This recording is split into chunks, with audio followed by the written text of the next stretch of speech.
and old infectious diseases, once thought conquered, can resurface with a vengeance. It is bravado to believe that we are now immune to these killers.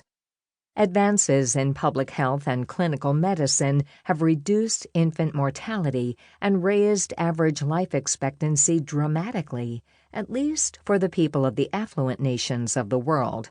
But history also provides examples of public health measures that had an unforeseen catastrophic impact. In 1924, Albert Calmette and Camille Guérin developed a vaccine for tuberculosis that was widely distributed in developing countries. However, the vaccine was also associated with the death of 77 infants in Lübeck, Germany, and vaccine recipients could no longer rely on the diagnostic tuberculin skin test for a diagnosis of tuberculosis infection. By lowering childhood exposure to what had been background microbes, water filtration systems and improvements in environmental sanitation actually left some people more vulnerable. The emergence of polio as an infectious epidemic disease occurred because children did not acquire immunity early in life. The resurgence and spread of drug-resistant strains of disease-causing microbes represents yet another ongoing threat to our health and well-being. Microbes have the extraordinary capacity for generating genetic variation and growing to immense population sizes at incredible rates.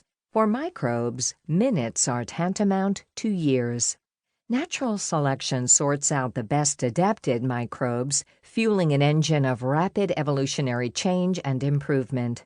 Adaptation to a new environment is a potential outcome of this process, and the reason why some disease-causing microbes have developed antibiotic resistance so rapidly. Even now, continuously evolving microbes find their way comfortably into new hosts and emerge triumphant after selective pressure is applied through drug therapies or vaccine-induced immunity, especially if these medical interventions are only partially effective. Resilient mutated strains of multi-drug-resistant bacteria and tuberculosis-causing mycobacteria have evolved by this process and flourished, in part through ignorance of the need to complete a prescribed course of antibiotics and by the overuse and misuse of antimicrobial drugs. In the ungoverned world of biological terrorism, microbes have certainly responded in a way that humans have yet to fully comprehend. The resurgence and spread of drug-resistant strains of disease-causing microbes, once under control and now no longer curable, demonstrates the power and productivity of microbial life. It also demonstrates the difficulty in deriving a durable defense against the microbial challenge. The future of public health is to continue to make a difference in conditions in the broader international community.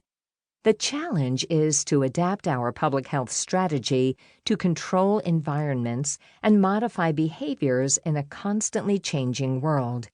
Even with the expertise of modern medicine, people in the industrialized world may be surprised to find that they are woefully unprepared for the far-reaching challenges of an impending, large-scale public health catastrophe.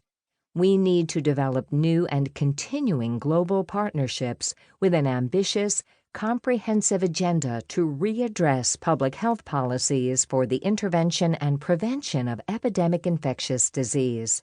National healthcare policies should not languish and ultimately fail because politicians do not understand the difference between public health and curative medicine. What is broken is fixable if the political will is there. Laurie Garrett has written a provocative book on the global challenge for public health.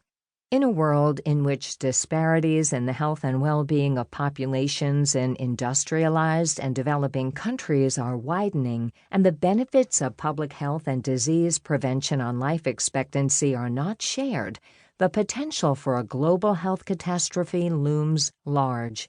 The author takes us to the impoverished regions of the Indian subcontinent, where pneumonic plague ravages health.